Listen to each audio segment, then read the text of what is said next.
Hi there, ladies and gentlemen. This is the Queso You Didn't Know podcast. I am Queso, and joining me as always is the incomparable. Roberto Simpson.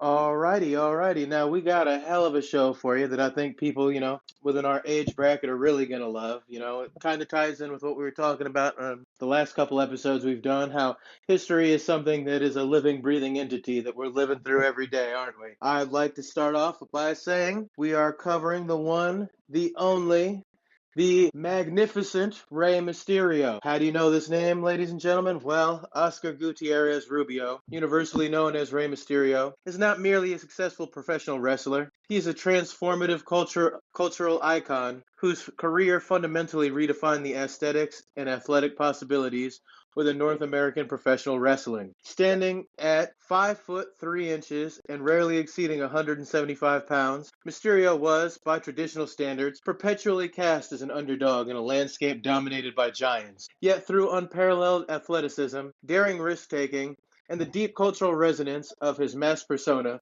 he transcended size limitations to become a Grand Slam champion, a global icon, and a true revolutionary of the squared circle. This podcast will examine Mysterio's journey from his strict apprenticeship in Lucha Libre and his pivotal role in the WCW Cruiserweight Revolution to the emotional peak of his career in WWE, culminating in an analysis of his enduring influence, physical toll, and contemporary role as a patriarch and cultural ambassador. His story is a powerful testament to the idea that skill, heart, and narrative depth can overcome any physical constraint.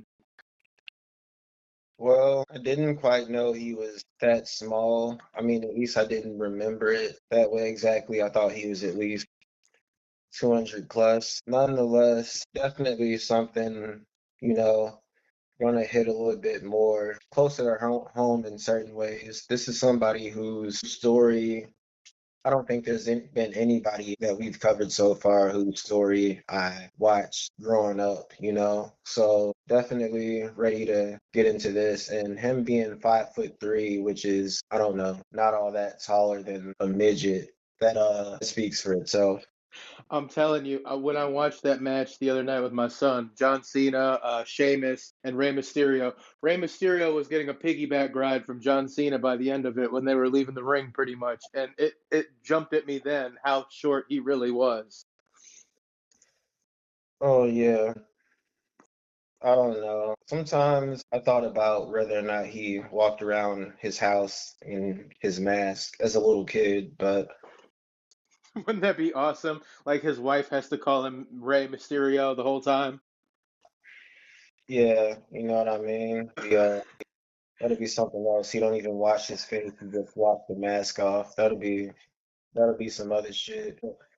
I will tell you that I don't know. I'm kind of wishing I could get that CD, the one where the wrestlers do, taking their jab at music and Rey Mysterio is doing his little Latin hip hop mix where he's doing like the Latino version of the Crip Walk. Did you say what is it called? The front. The leap.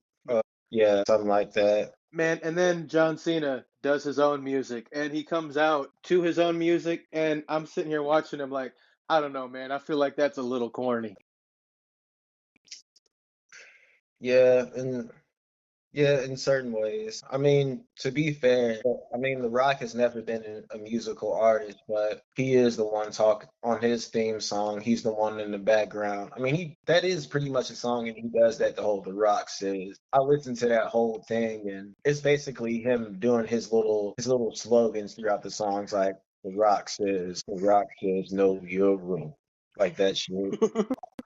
Look, and before we move on, now all I can picture is Rey Mysterio walking around his house going, Yo, girl, I don't know who Oscar is. It's Ray, Holmes.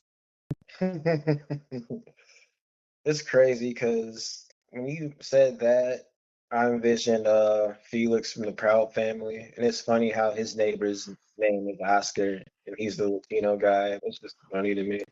Man, that is a good tie-in. I didn't even think about that. That is kind of like ironic when you think about it. Oh yeah. Hopefully his birth wasn't ironic. Well, in ways it might have been, in other ways, maybe not. He was born December 11th, 1974, in Chula Vista, San Diego, California. His upbringing was intrinsically linked to the Mexican border region. His geography facilitated a dual cultural identity that became the foundation of his ring persona. A Mexican American who mastered the pure art of lucha libre while operating within the American wrestling sphere. His entry into the professional wrestling world was neither casual nor distant. It was a birthright and a demanding apprenticeship. Gutierrez is the nephew and devoted student of the legendary luchador Miguel Angel Lopez Diaz, known professionally as Rey Mysterio Sr. Lucha Libre is a demanding art form characterized by rigorous training, focused on submission, holds, and most distinctively, high-flying vuelos, flights. His uncle's mentorship ensured that Gutierrez received not just instruction, but an immersion in the tradition, discipline, and secrecy of the masked identity. The critical element of Rey Mysterio's persona is his mask, or la mascara. In lucha libre culture, the mask is a sacred artifact representing the wrestler's heritage, family honor, and commitment to the art. Unlike the disposable masks of American wrestling, the lucha libre mask is an extension of the performer's soul. Gutierrez debuted in Tijuana, Baja California in 1989 at the incredibly young age of just 14. Initially under the name Colibri and El Nino, before officially adopting the name Rey Mysterio Jr., King Mystery Jr. The junior designation acknowledged his uncle's legacy and placed the mantle of tradition squarely on his young shoulders. His physical stature, as we said, at 5'3", was immediately recognized in an industry that had long valued monolithic physiques typified by figures like Hulk Hogan and Andre the Giant. Mysterio's small size was the central tenet of his narrative. He was the ultimate underdog before the term was even assigned, destined to use speed, agility, and precision to defeat opponents who dwarfed him in size and weight. Hmm. Now, you know how I often make strangely, seemingly unconnected connections with certain things, and I don't know, it just kind of hit me that Rey Mysterio is the Easy E of wrestling. Are you talking Mm, about because he's so small or because he's so small and he's real and about it? Like, kind of both, and the fact that when you look at both of them, especially with Rey Mysterio, them being small is a part of their brand. It kind of just works. Kind of like how being big is a part of Biggie's, or was a part of Biggie's brand. You know what I mean? I get what you're saying, that if Rey Mysterio was even 5'9", would he have still been as famous as he is?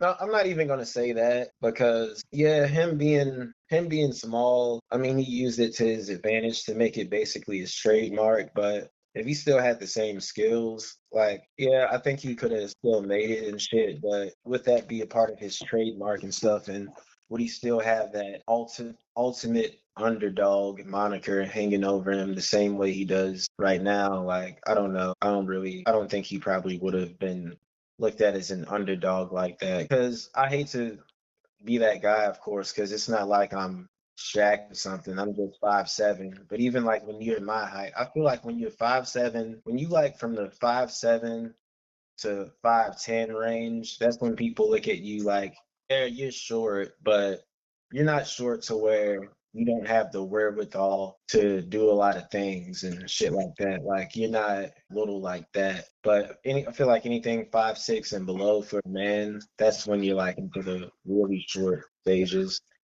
When every woman you date is an Amazon compared to you, then right. Right, you know what I mean? I come across a decent amount of shit too.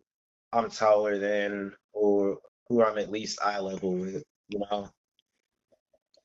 I guess when you're the king, though, you can be short. Is he the original short king then? Oh yeah, definitely the original. Well, I guess I'll have to give it to EVE because yeah, it became a bit before Rey Mysterio. But nonetheless, I can't imagine how much shorter and smaller he was at 14. And I could imagine he was going up against some guys who weren't 14. If you know where I'm going. You know what I mean? So that shows some heart. And to do it in luchador wrestling, where the mask is such a central tenet of it, but then the moves are harder, they hit harder. They don't have the springboard built into their ring the way we do in America and in Japan, where you're doing these high flying leaps outside of the ring to smash someone. At 14, you're putting a lot of heart into it. Yeah, definitely got to give that to him. It's interesting to know though, no springboard or anything, so it's a lot more at risk. And he definitely came a long way, to say the least. That's a part of why. I mean, you gotta give some type of hat tipping and credit to wrestlers, no matter how trashy you think it is or it's not real. I mean, it's scripted, of course, but yeah. It is scripted, and but they are athletes. Exactly what you're saying. I think of them as stuntmen. That some of them are good actors, some of them aren't very good actors. But at the end of the day, they're stuntmen turned entertainers. And when you watch these guys, yeah, they're not really punching each other necessarily. Yeah, they're not really hitting each other. I mean, when you jump off the top rope onto somebody and slam your knees into their chest, that's still gonna fucking hurt either way. They may not be MMA fighters, except, Brock Lesnar, and to a much, much, much, much lesser extent, if you want to count him at all, CM Punk, kind of. But you don't need to be an MMA fighter to be athletic. When you watch, like Rey Mysterio, for example, go into that ring and jump off of the fucking top rope, wrap his legs around you, spin around, and flip you at 6'3" versus his 5'3" ass. There's some athleticism to it for sure. And these guys are getting hurt. It's like Chris Benoit, the reason he killed his family was partially due to steroids and partially due to all of the CTEs he got from head trauma from wrestling. That, these guys really do get hurt out there. Yeah, he definitely didn't have a sane mind at that point. It was, I don't know if they used the comparison to say his animal was more akin to, I mean, his brain was more akin to a certain animal's or a person who was way older than him. I think it was his brain basically had so much more testosterone in it than was neat. Yeah, that's what it was. His brain had way much more testosterone in it, or it was producing much more testosterone than what was needed to, sustain an average man. Like 6 men or some shit could live off of that. Just puts you at a really animal like state. And that's probably where I got the analogy of animals from. But basically that people just try to wipe out certain memories, like him congratulating Eddie Guerrero. I mean, no, it was Eddie Guerrero congratulating him for winning the heavyweight championship. That was on my birthday on 2004. Just that whole moment, because they knew each other for a long time and they came up in wrestling together and they actually cried and shit in that little moment. That's one of the most classic WrestleMania and just wrestling moments ever. But because of that, people just act like we have to act like it didn't exist. And that's the tragedy of it, that it's easier for Vince McMahon and the WWE to sweep it under the rug and make him out to be a monster than admit that they had a fault in it. That it's sad and tragic what happened, and it was avoidable. But ultimately, does it make him a bad person? It makes him a person that did a really bad thing and made a really bad choice. But it's not like he was Jeffrey Dahmer out there killing dozens of people at a time just for the fuck of it. He was sick. He did something that he shouldn't have done because he was sick. And when they interview Vince McMahon about stuff like this, he sits here and goes, well, they don't have to do this. They don't have to do this. I don't feel bad for them. I don't feel like I'm a part of this at all. It's not my fault they chose to do this. But at the same time, yes, it is, because if you want to be a superstar, especially before you had your Rey Mysterio and after Rey Mysterio, there still wasn't a ton of guys that were this on the smaller side. You still had the big giant motherfuckers, and to be a big giant motherfucker, a lot of them are taking steroids. A lot of them are pushing their body to the breaking point. Where if they're not on steroids, they're addicted to pain pills to help them with all the fucking damage their body has taken, or they have CTEs like football players because of all the times their heads have been hit. And it's the only thing they know. What are they going to do besides wrestling? Yeah, but all in all, wrestling to me, it's always been a soap opera for that's mainly aimed at the demographic and aimed at the drive and the passions of the demographic of boys, young adult men, and young men, other demographics, but mainly that. Because, I mean, truthfully, as a young boy, I wanted a soap opera that showed these ripped, muscle-bound guys beating up each other with these interesting stories about betrayal and friendship and all that. Then maybe later on storyline, you see the blondes have a pillow fight in bikinis and shit. Like, why not? You're definitely right. They knew their demographic. And It is just so funny because that is exactly what it is. And a lot of times it's easy to get into it because hey, this guy's the good guy. Hey, this guy's the bad guy. You got your faces and your heels, and sometimes it's fun to fucking root for the heels. Don't get me wrong. I was a Triple H fan when I was a little boy, but you can love a motherfucker like Rey Mysterio too and still have that balance. Yeah, for a fact, for a fact. And speaking of balance, truthfully, I think him being balanced out across different wrestling federations helped create that balance, just knowing different aspects of the industry. Hands down, I think you're 100% right. And you're right because he wrestled over a bunch of different federations, starting with his exposure in the Extreme Championship Wrestling, the ECW in 1995.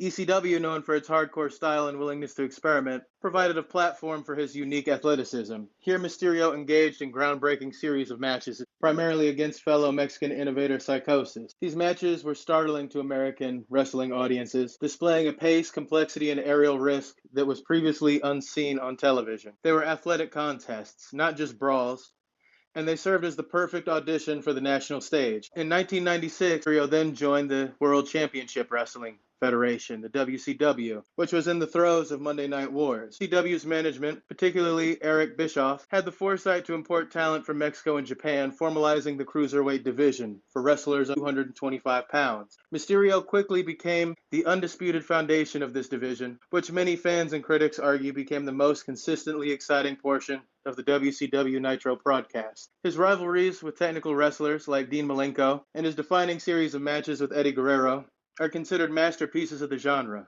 These matches, often stealing the show over the main event, demonstrated that a smaller athlete, given time and creative freedom, could anchor a highly profitable segment of a major wrestling broadcast. Mysterio's style was kinetic, combining the traditional lucha libre arm drags and flying hurricanranas with rapid-fire reversals, culminating in a spectacular, unforgettable display of athleticism. The sanctity of the mask was tragically challenged by WCW's management in 1999 against Mysterio's personal wishes and in defiance of lucha libre tradition. WCW mandated that he remove his mask after losing a match alongside Conan against the Outsiders. The cultural fallout was immense. The lucha libre community and traditional fans viewed the decision as a profound disrespect, a corporate betrayal of the sacred code. The unmasked period from 99 to 2002 fundamentally altered his persona. While he remained an incredible athlete, the lack of the mask stripped away the vital connection to the tradition and the mystery that defined his character. This period serves as a crucial historical marker, highlighting the conflict between the commercial interests of American corporations and the deep cultural authenticity of the lucha libre art form. During his time in WCW, Mysterio was briefly associated with this group,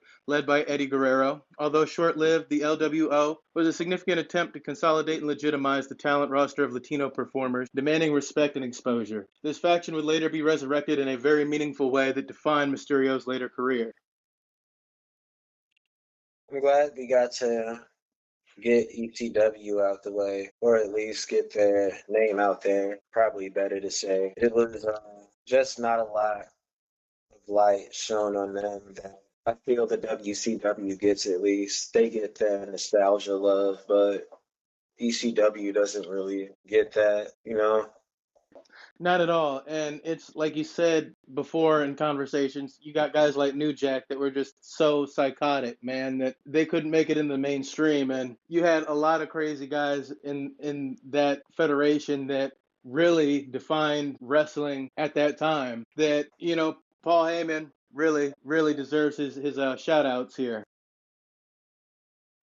Yeah, he is really the face of ECW. Those infomercials that he did were really goated, you know? He is really the energy behind everything. All that being said, like a mafia don, he had to go down before he went to the WWE and ask the Lucha Libre officials if he could have his mask back. They had to cooperate on it and collaborate and congregate, and basically when all was said and done, they finally came to the decision that yeah, we guess we could let you take your mask back because you technically didn't lose it in a bet match, which is a big thing in Lucha Libre, where one masked wrestler will put his mask up against another's. And when they lose their mask, they're never allowed to wear it again. They can come up with a new persona and a new mask, but the penalties you face are fines, having your real information put out there to the public, and also honor is a big part of machismo, man. And when it comes down to it, nobody wants to wrestle a dishonorable man. So you don't usually try to get your mask back without going through the proper channels. All that being said, it really did take the wind out of the sails of the WCW. To me and to a lot of other people, I think you would agree, Mr. Talberto, that when you unmasked him, it kind of was one of the defining moments of the death of the WCW. Yeah, for a fact. I've watched a lot of video breakdowns about that, just talking about how there were different things that led to the fall off of that company, and that was one of them, just taken away from Mystery, and lots of other things like overpaying certain wrestlers. Like, I mean, it was a jackpot if that's what you were doing, but just for the company, truthfully, there were some people who showed up maybe to wrestle a few times a year, and for the whole year they made over like a little over 1 million, 1.5 mil, probably a little more. So I mean, paying motherfuckers just huge amounts. And I guess just like the WWE, it's a billionaire ran company, but truthfully, in those days, I think Ted Turner was, yeah, he's probably more of a billionaire with deeper pockets than Vince McMahon, you know? Well, when you own like three different TV networks and you run Turner Broadcasting and TNT and shit like that and CNN, yeah, you got some deep ass pockets, but be that as it may, how much money are you willing to piss away until you decide it's too much? Oh, yeah. I mean, truthfully, something like that was, that was just really a result partially of you got Vince McMahon, a guy who actually came up within the wrestling industry. You know what I mean? And has love for it. But Ted Turner, I mean, he's just a guy, television tycoon, like you said, but he just saw wrestling as a hot new thing to make money off of.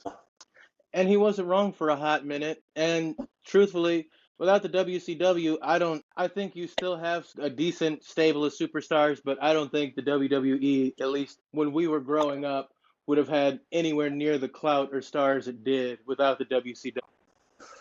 Yeah, it's like all those things that really spark talent, like the whole Attitude Era came about because Vince McMahon saw that Ted Turner was on his ass, and for 52 straight weeks, they were number one in the ratings department. That's what they always mention, the 52-week reign. So a whole And entire network year, pretty much.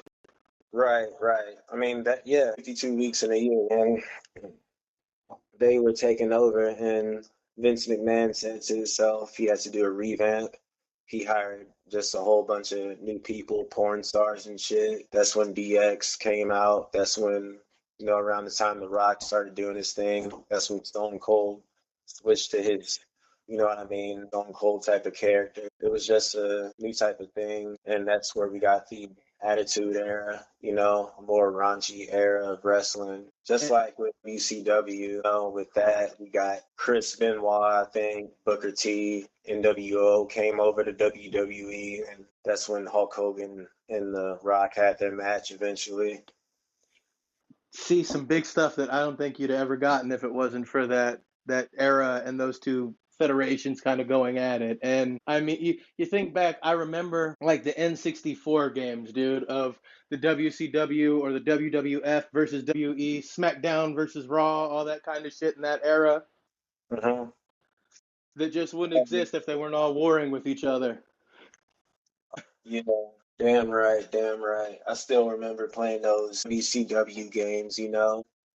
Yep, yep. Well, I'll tell you, it was a really fun time to watch wrestling, but I don't think without the collapse of the WCW, you would have had some of the superstars come in that we know today. And one in particular was Mysterio, because he signed with the WWE after that collapse and made his highly anticipated debut in 2002. Crucially, the WWE respected the cultural significance of the mask, allowing him to wear it again. This remasking was a moment of deep cultural redemption, restoring the core identity that had been forcibly removed in WCW and positioning him instantly as a pure, respected figure to a global audience. He immediately dominated the newly established WWE Cruiserweight Championship, but the WWE utilized his talents differently than WCW. He was still a flyer. He was often positioned in storylines against much larger opponents, emphasizing the size versus speed dynamic. The legendary rivalry he had with Eddie Guerrero was nothing to sneeze at either. You know, his most complex and emotionally charged rivalry was with this man, who was not just a friend but a mentor. Their feud spanned several years and was characterized by incredible ring chemistry, mutual respect, and powerful, often controversial storytelling. The most famous and arguably most successful of their storylines centered on a young man that'll come back up later in the story, the custody of Dominic Mysterio, Rey's son. This storyline culminated in a ladder match at SummerSlam 2005 and was highly melodramatic but brilliantly executed, utilizing Guerrero's ability to generate heat and Mysterio's ability to portray a sympathetic, desperate father. It was a wrestling masterclass in combining high-stakes personal drama with athletic brilliance. The death of Eddie Guerrero in November 2005 provided the catalyst for the most iconic and emotionally powerful moment of Mysterio's career. The narrative leading into the 2006 Royal Rumble was simple. Mysterio would compete in honor of his fallen friend. Entering the match at the precarious number 2 position, Mysterio performed a record-breaking endurance feat, surviving for 1 hour, 2 minutes, and 12 seconds. This performance was a masterpiece of in-ring selling, strategic offense, and narrative dedication. Every near elimination and successful maneuver was framed through the lens of paying tribute to Eddie. His eventual victory, eliminating Randy Orton, remains one of the most emotional and cathartic moments in the history of the event. The sight of the smaller masked man surviving over 30 larger competitors in a grueling battle royale solidified his character as the ultimate improbable champion. The Rumble victory propelled him to the main event of WrestleMania 22, where he defeated Kurt Angle and Randy Orton in a triple threat match to win the heavyweight championship. This victory was a defining cultural moment, confirming the high-flying lucha style could and did occupy the very top tier of the biggest wrestling company in the world. It was a victory not just for Mysterio, but for the entire generation of smaller, athletically focused performers who had been told their size was a limitation. This accomplishment eventually led to him achieving Grand Slam status, having held all major titles: WWE, World Heavyweight, Intercontinental, and United States Championship. Really, I'm not gonna lie, that's the first time for me hearing that term, Grand Slam status, but I get it, like he cleared them all. And it's really a review of just things I haven't thought about for a minute because the whole Dominic Mysterio thing is really a meme and kind of a joke now that Dominic Mysterio's grown up to be a wrestler and shit. Just that alone, not to keep on going on, but the only thing that really tops that is the fact that he used to get physical and basically have matches and stuff with his daughter. And the only thing that stopped him from having a storyline about impregnating his daughter possibly was it never got greenlit. Sick world and a sick man, indeed. That is just such a wild statement when you think about it, that they had a whole storyline. Because I remember him putting hands on his daughter and stuff, but I did not know that that was almost a storyline where he impregnated her. Yeah, it was a sick man. But November 2005, I guess it's it's hard to believe that was 20 years ago like that, but I do remember now that that's when Eddie Guerrero kind of got to that guardian angel status with Rey Mysterio. Every time he'd be sort of feeling weary in a match, the crowd would chant Eddie and shit to, get him back on track. That was really when he'd do that, always thanking him, like after the Royal Rumble, for example. That was really that time. I'll never forget watching him. He took off his mask, but he didn't show his face. After Eddie died, he kind of took off the mask and just kind of hid his face and cried. But I think out of all the wrestlers, him and Chris Benoit were really shook up the most due to Eddie dying. Because he lost a mentor, not just a friend. I know I say this a lot, and it might sound a little corny and cliche. Sometimes it is nice to have heroes that look like you. And without Eddie Guerrero, who knows if Rey Mysterio would have had the career he did? Because it's one thing to make it in Lucha Libre, it's another thing to break big in the WWE, no less, of all places. Who's to say he would have still had that success without that ambassadorship and that mentorship that Eddie Guerrero offered? I mean, we lost a legend when he passed away, and we're definitely going to be doing a series on one of the GOATs here soon.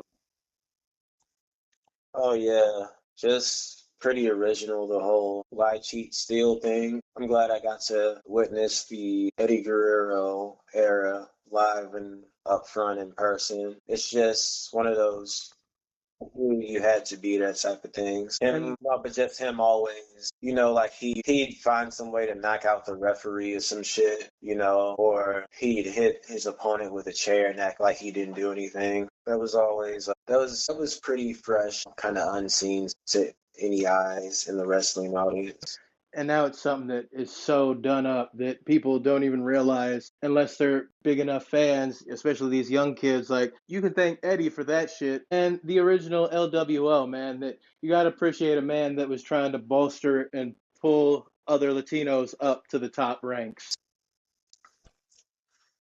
Yeah, he was definitely at the head of that class, I'll say.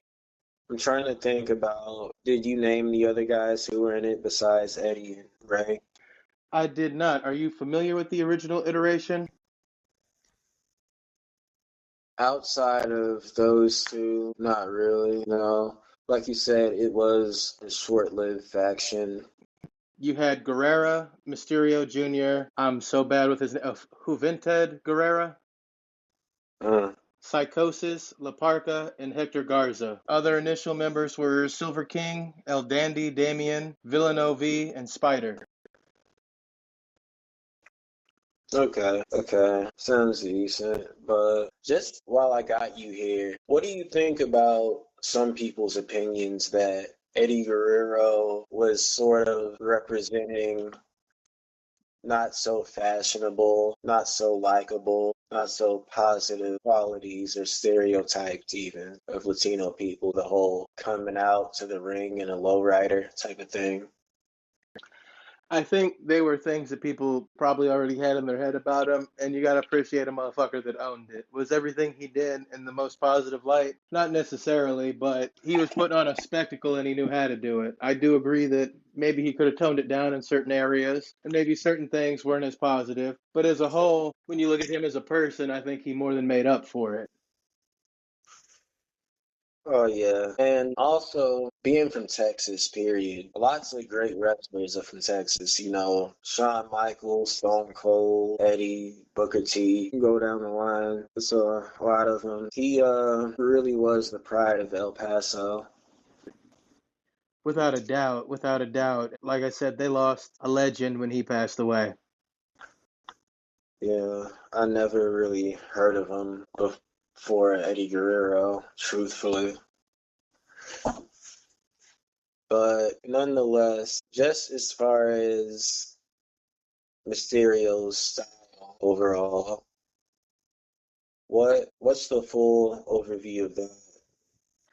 I'm glad you asked about his overall style, Talberto, because it's a very complex fusion, combining athleticism and deep ring psychology, often referred to as David versus Goliath. Number one is his speed and evasion. Against larger opponents, his primary tactic is speed and evasion. He uses the ring like a maze, maximizing movement and minimizing exposure to power moves. His offense is based on rapid, successive moves designed to briefly incapacitate the opponent, allowing him to set up finishing sequences. The second part that really defines him would be his selling. Despite his athleticism, Mysterio is an expert at selling, which is the art of conveying pain and exhaustion. His constant struggle against giants made his matches instantly dramatic. The audience understood he was always one mistake away from defeat, making his comebacks all the more meaningful. And the third and final thing that really defined him would be the high spot. Unlike many contemporaries, Mysterio's high-flying maneuvers, the springboard 450 splashes, the West Coast pops, and the Tope con Hio were never gratuitous. They were usually executed as desperate measures or as the penultimate piece of a match-ending sequence, ensuring that risk taken felt necessary to overcome the insurmountable odds. The 619, a Tiger feint kick, is Mysterio's most recognizable signature maneuver. The move's success is a perfect intersection of technical brilliance and commercial branding. The move is a setup. It requires the opponent to be draped over the middle rope, followed by a springboard baseball slide or a drop kick to the opponent's back, often followed by a West Coast pop or body press. It's a multi-step sequence that builds drama.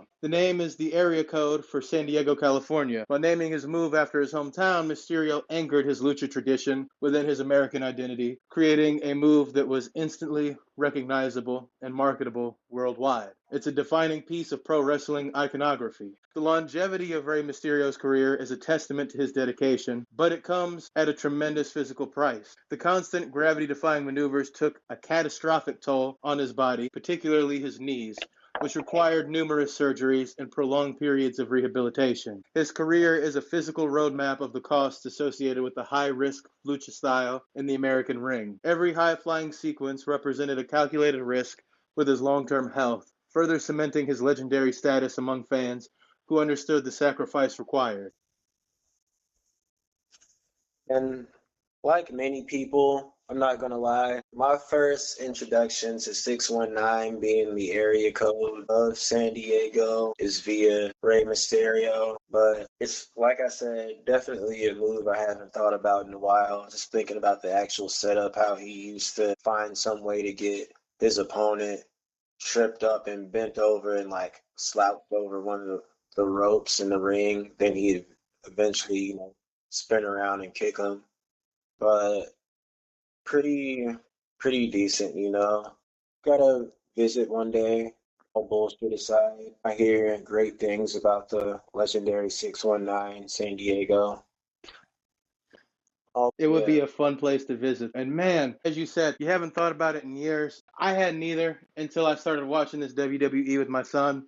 And it's like, even as old as he is now, which granted, he's not a super old man, but Mysterio isn't young as far as being a wrestler is concerned. He's what, like 51 now?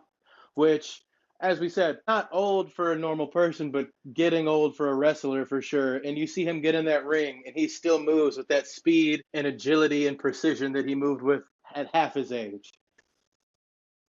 right, right. You know what I mean? He got me kind of remembering all the old theme songs and shit. Like I remember his first one. I think no, his first one wasn't him. Then yeah, then he started coming out in a lowrider and shit. I guess that was kind of another Eddie tribute. I get it. Once your friend goes, it's like, well, I'm going to continue your legacy in one way or another. Right, right, right. I think he do that same shit. Like he kind of grabbed the dice on the mirror for good luck or some shit like that. I guess another quote unquote bad Latino stereotype. And he kind of point up at the sky on some thank you Eddie type shit. Wish me good luck Eddie type shit. Yeah, just the fact that he got all championships. Where do you think I mean, he definitely has a rank amongst other wrestlers just as far as his fame and shit like that. But do you think that he stands amongst them just overall because of that? If I had to rank him and if I had to be honest and non biased, at least for me, I'd put him in the top five. At least in the last 30 years, I'd put him in the top five. And just his overall longevity, the fact that he held all those titles, and the fact that even to this day, he'll still come out and do a good match.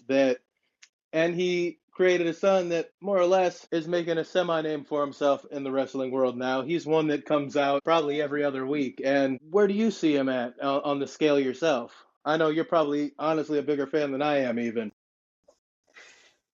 Oh yeah, for a fact. He's one of them. He's one of them. Because, like I said, a guy I knew talked about how he just does too many things so fast to where he can't fake it, and it just puts him on a scale with other people. Kind of like the same thing. Chris Benoit ain't too much bigger than Rey Mysterio. I remember speaking of the Royal Rumble and shit. In the one that Chris Benoit ended up winning, I remember he put Big Show in his little crossface block type of thing. You should have saw the way Big Show was just tapping out so bad. He was just like, "Oh fuck it, I quit, I quit." The thing is, tapping out means nothing in a Royal Rumble match. You can only get out of that bitch by like being thrown out. You know what I'm saying, on your ass out of the ring with both feet hitting the floor. Like the thing with that just showed like if he, I mean he surrendered the match. What would have been a surrender in the match in a normal match against the guy so like a quarter of his fucking size. Yeah, especially when it's a motherfucker like Big Show. He's what, like 7 foot something and 300, 400 pounds? Right, right. And he's tapping out from Chris Benoit. That says everything right there. That says everything. And you're right that Chris Benoit is another one. I don't think he should be taken out of the conversation just because his life ended so tragically. Yeah, and I'm kind of wishing Chris Benoit wasn't white just for the sake of us doing a story about him. Like, I'm gonna try to dig into his ancestry, and I mean, fuck it, I might as well claim everybody. I'm sure he's got like 5% West African or some shit in him. Look, who are you But telling? Eventually, hey, we'll get big enough. We could just do a whole wrestling podcast once we get an engineer in here to start recording for us and editing for us. you know what I mean? But for a fact, can't leave him out of the wrestling halls of. I mean, I guess they can leave him out of the Hall of Fame if they want to, but not out of the cultural Hall of Fame. I'll put it like that. Well, it's like, and someone we can do an episode on one day if you're interested. Someone like O.J. Simpson, with whether or not you think he did it, he was never convicted of murder, and yet they kind of want to erase his legacy. And it's like, but can you? I mean, given he did have a weird personal life of his own, murder accusations aside, he did find a way to wind up in prison later on down the road over some craziness. But all that aside, can you really separate? It's like separating the artist from the art, right? Can't you separate the athlete from the weird shit they did off the field and still be able to say, hey, as far as the game's concerned, he was a GOAT. He may not have been a GOAT as a person, but he was a GOAT as an athlete. Okay, and that's something I want to ask you. Speaking of things that I know you're a bigger fan of than me, I know you're more of a football person than I am. Truthfully, I mean, I always knew that he was, I mean, I knew he was a good player and shit, and people respected him and things like that back in the day. Is he, you know what I mean? I always knew he was one of the GOATs, but does his stats still hold up till this day? Like, does he still have stats and shit like that? And does he still have certain records? And did he do certain things that still haven't been met to this day and still a rival to this day? Like other football people. I hear people. I mean, the name John Elway. I'm sure it means something to you, like, or even Lawrence Taylor and shit like that. Like, is he one of those type of people where people are still trying to catch up to shit he did right now? Well, I'll put it this way. He was, for about 11 years, the record holder for the most rushing yards in a 14 season game. It got broken in 1984, but then records he does still hold are the record for averaging yards per game, and he shares the record for most games with 250 plus rushing yards. So he's still a GOAT that you got to think, what, 50 years later, he still holds two records that haven't been broken, and he's tied in one, sure, but two of them have yet to be broken. Yeah, that speaks to why people didn't want to. A lot of people, you know what I mean, saw him as an American hero before the whole trial. He definitely had that image, I'll say. And it's sort of not to go with the Jackie Robinson thing, but it was still at a time when you had non-white athletes still kind of finding their footing in other sports. That you got to think. Bo Jackson, for example, his first season was 1986, right? So you still had some time between OJ and the goats that are closer to our generation. People remember Bo Jackson, but without an OJ Simpson, would you have had a Bo Jackson? I don't know. Yeah, Bo Jackson too. He's one of those guys I've heard about for I've heard about him to a certain extent as far as being one of those old school sports guys. When I got to hear more about him, it just kind of answered the question of why he wasn't one of those people that were talked about a little bit more. From what I hear, let's just say it was explained to me when Chris Rock, who is actually from Brooklyn, said Biggie might or might not be in his top five. He said he looks at him. I mean, because he only has two records, you know what I mean? Two albums. And he looks at him like the Bo Jackson of rap. And I was like, oh, okay, Bo Jackson was, I mean, he didn't last too long, I guess.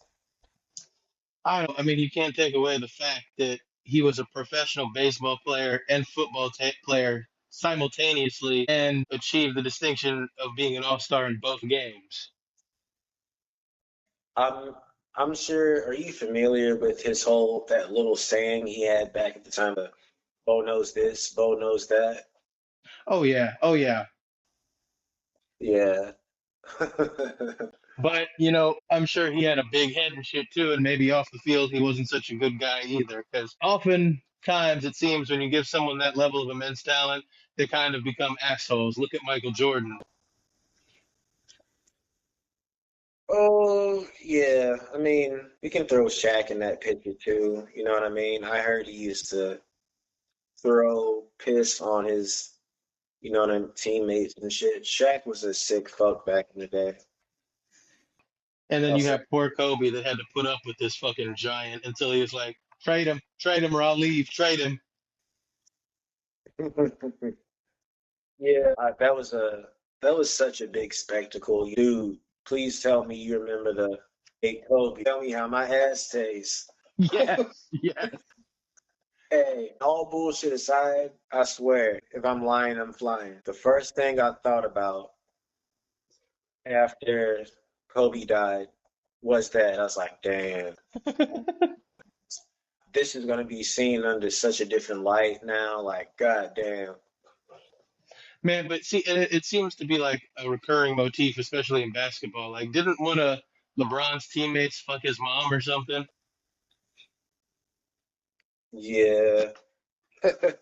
Can you imagine? Like, how do you go back? No, I couldn't go back to work after that. Like, no, no, I'm done. Hey, bullshit aside, I'm gonna have to look up a picture of LeBron's mom. See if she was worth destroying your team over. Really, see what that was Now I'm just picturing LeBron sitting there at like practice or something like, hey man, hey, why ain't you call my mom's back? like. You know what I mean? That is some real, just reality TV show shit there. And you're right about his legacy kind of being a reality show. I guess everything is when you're a WWE superstar. Now, before I really get into it, one thing that I will tell you I found in my research that was interesting, and I kind of want to see what your thoughts are on it, are the fact that Rey Mysterio had Dominic training coming up to be a wrestler. He didn't have Dominic train in the lucha libre style. He had him train in the tradition of American wrestling. He doesn't wrestle lucha. As far as I know from the research I did, Dominic doesn't know any lucha wrestling. What do you make of that? I mean, it sounds surprising, but it's really not. Because truthfully, I mean, what it's like telling me that water is wet. People kind of rebel in one way or another, whether it's a harsh rebellion or it's just deciding to part ways to go a separate way from things that your parents did. There's people who would be considered, you know what I mean, street people, gangsters who have what people would look at as bitch ass kids, you know what I mean? Howdy doody, Sally do type of kids. Kind of like when you watch the Osbournes and Ozzy's just kind of like this laid back former drug addict and his kids are monsters. Right, you know what I mean? Fair enough, fair enough. Well, while his peak emotional run occurred in 2006, he'll maintain an elite status for the next decade, accumulating intercontinental and United States championships, securing his position as a rare talent who could credibly challenge for any title on the card. He successfully managed the transition from a hot young superstar to a respected veteran. In the 2020s, Mysterio's narrative shifted from the underdog to the patriarch. The defining storyline of this era involved his real life son, Dominic Mysterio. The eventual betrayal of Dominic against his father, leaving him for the Judgment Day faction, was a critically acclaimed generational masterpiece of storytelling. This rivalry served as a powerful narrative, full circle moment. The intensity of the father son feud consciously mirrored the emotional depth of the Mysterio Guerrero rivalry 20 years prior, establishing a cycle of mentorship and betrayal that defines the Mysterio wrestling family. The image of Dominic actively disrespecting his father in the lucha tradition by attacking him became one of the most effective and emotional angles in modern wrestling, drawing genuine heat from the audience and demonstrating the profound power of Mysterio's family man persona. As he neared the end of his active career, Mysterio was instrumental in the reformation of the Latino world order. This time, the LWO was not a rebellious group, but a vehicle for mentorship and cultural representation. As the elder statesman, Mysterio used the faction to elevate and protect the careers of Latino wrestlers like Santos Escobar, Joaquin Wilde, and Cruz del Toro. This role as a leader and mentor ensures that his legacy extends beyond his championships. He is actively institutionalizing the lucha style and providing a legitimate pathway for the next generation of Latino talent, securing his place as a living legend and a lasting cultural ambassador. Yeah, he definitely is at that status, you know. I guess that's what they say, you know, you're at a level of being an apprentice, then you become sort of skilled, then you become a master, then you have people under you that you guide and coach in some way or another. And he definitely did that. He left footprints for the next generation, you know. And it's nice to see that I'm not going to say everybody should do it, but I think everybody should. Once you become a master, your job should be lifting up that next group of people, and it's good to see someone like him being that guy. That Guerrero did it for him, and it's cool to see him doing that for the future talent in the industry. Yeah, and man, not for nothing, but and this is gonna be just the most ingenious thing you heard. You're gonna say, "Why didn't I think it is?" But you know who we really got to get, like who we really, really got to do a story about? Who's that? Lil Romeo. Little Romy. Okay. Where'd this come from? Oh, I'm just messing around. I'm just messing around. I'm just messing around. I could have went with that for a little longer, but damn. But between me and you know who DL Hughley is, right? I've been watching. Remember when he had that show, The Hughleys? It was on ABC, then it switched over to UPN a little bit later. Yeah, He, yeah.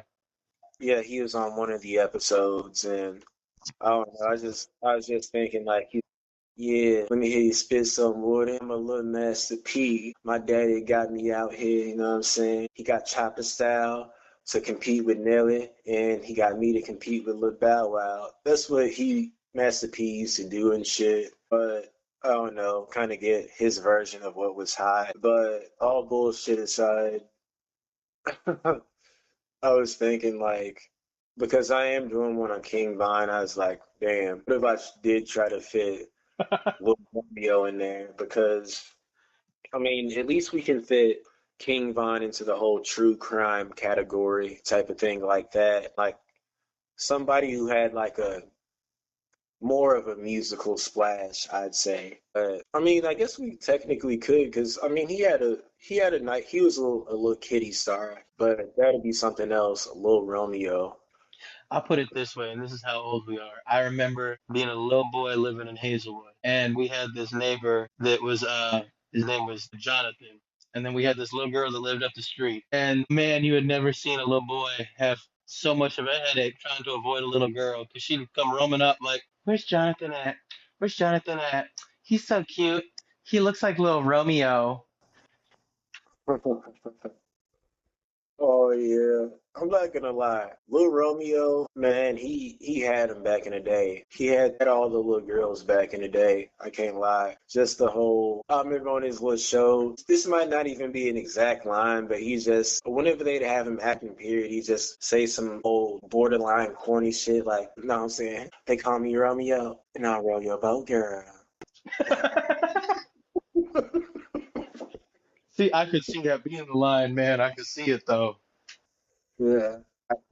He'd be doing some like borderline seizure ass Harlem Shake and just be a whole bunch of girls around him and behind him. Romeo, Romeo, Romeo, Romeo. But if you don't sit your ass in them spider web braids down.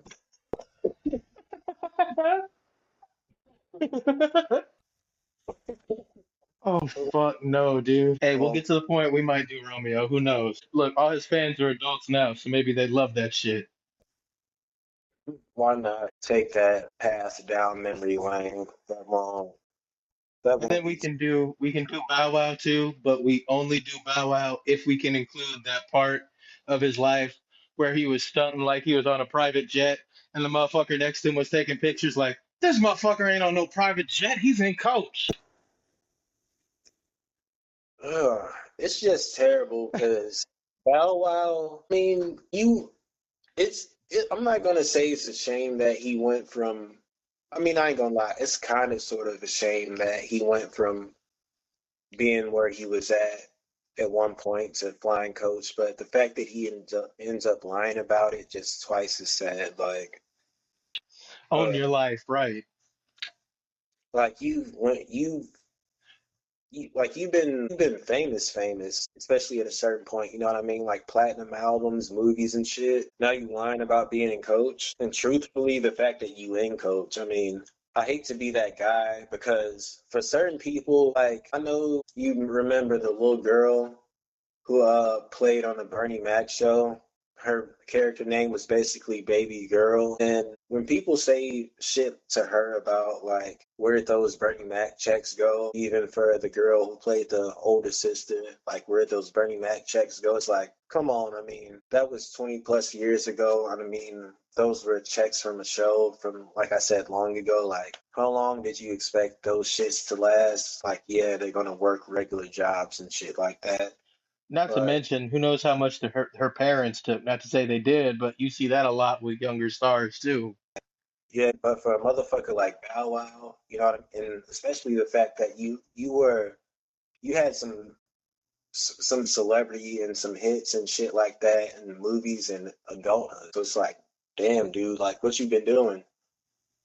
You know what I'm saying? It's kind of like how the mighty have fallen. You sit back and you think about, man, you ain't like Mike no more, buddy.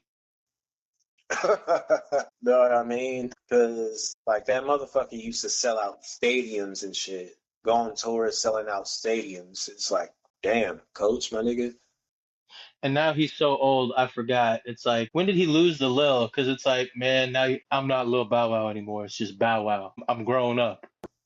He lost the lull. I remember he was like, this shows how old I am. I remember it's the summer of 2003. That's when Bow Wow was in his whole I'm getting a little older now. He had this song featuring Birdman where Birdman is basically like talking. He's like, yeah, little Bow Weezy, we're going to show him how to do it. You know what I'm saying? Spit to him. And that's basically all he's doing. He's like, the song goes all like, it's really, really nice to meet you, ma. I'm really, really digging your style. I heard you want to get with a ball or so. Let's get down. And it's got like a girl part where the girl's singing the hook, and she's one of them is like this corny ass shimmy shake shoulders dance, and she's all like, "It's really really nice to meet you, boy. I'm really really digging your style." Like Bow Wow, this is your first attempt at like growing up. That's when he dropped the wool.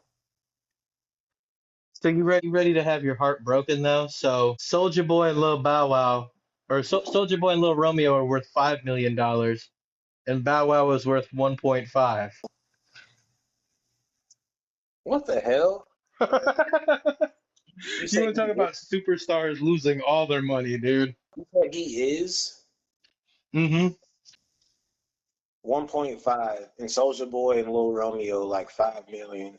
Yep. Like, damn, with one of them, like, Bow Wow's been famous, like, for a good amount of time before Soulja Boy. Like, I remember, like, people kind of talk about them as if, I mean, age-wise, I think he's even a little older than him, but they talk about them like they're kind of colleagues or contemporaries, but like Bow Wow's actually been around for like a good amount of time before him. But that's interesting. I remember because they were doing the Millennial Tour and shit. Bow Wow beats B2K and shit, like different acts from the thousands and shit. And they asked Soldier Boy why didn't he get on the Millennial Tour, and he's like, because they ain't have enough money for young Draco. Hit that shit. Man, and to put it all in perspective, Romeo is 36, Soldier Boy is 35, and Bow Wow is 38. Okay, so him and Drake are the same age. That's funny to think about. isn't it? And then you think about the difference in their fucking checkbook. Like, imagine if we got Drake as a kitty rapper. Do you think he could have transitioned to adulthood? I think he's lucky he's stuck with Degrassi, to be honest. I don't know. Who says we even could have took Drake seriously as a rapper back then? Back when he was Jimmy, that would have been hard.